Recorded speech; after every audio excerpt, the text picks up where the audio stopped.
জীবন হচ্ছে কর্মবর্ধমান একটি কর্মনাশমান উপযোগ বিধিতে মানুষ হচ্ছে জীবনকে পরিচালিত করে।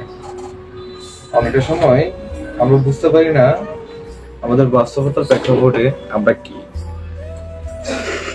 আমরা একটা সময় হচ্ছে নিজেকে এমনভাবে উপস্থাপন করি যে প্রত্যেকটি ক্ষেত্রে যখন আমরা নিজেদের যে সার্বভৌমত্ব যে দিকগুলো দেখে ওই দিকগুলোকে আমরা কখনো বিবেচিত করি না বিদায় আমাদের যে পরিস্থিতিগুলো আমাদের সবসময় আমাদের সম্মুখীন হতে হয় সেই জিনিসগুলা আমাদেরকে খুবই পীড়াদায়ক অবস্থায় রাখে।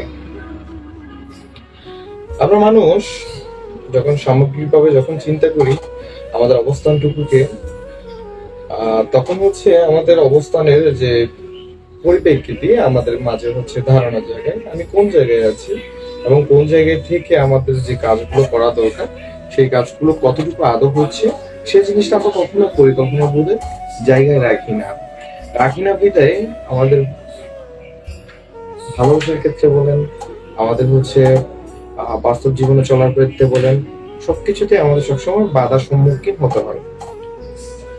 জীবন হচ্ছে এক ধরনের হচ্ছে জোয়ার ভাটার সম্মুখীন একটি পরিবেশ। আপনি যতই নিজেকে হচ্ছে ভালো রাখার উপস্থাপিত জনসমাজে করেন না, আপনার ভালো থাকার অভিনয়টা বেশি দিন ক্ষণস্থায়ী ভাবে থাকার যে পরিধি থাকে তাও কিন্তু আপনার অভ্যন্তরীণ বিবেকে আপনাকে মানুষের একটি পীড়ায় রাখে। তাই জীবন হচ্ছে একটি ক্ষণস্থায়ী অধ্যায়।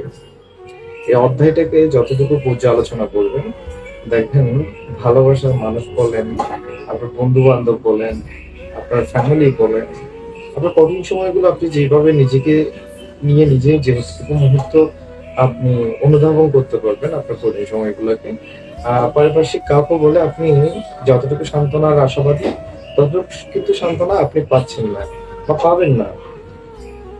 তাই জীবনের প্রত্যেকটি অধ্যায়ে আমাদের উচিত নিজেকে হচ্ছে একটু স্বাবলম্বী করে নিজেকে উপস্থাপন করা। কি বলবা?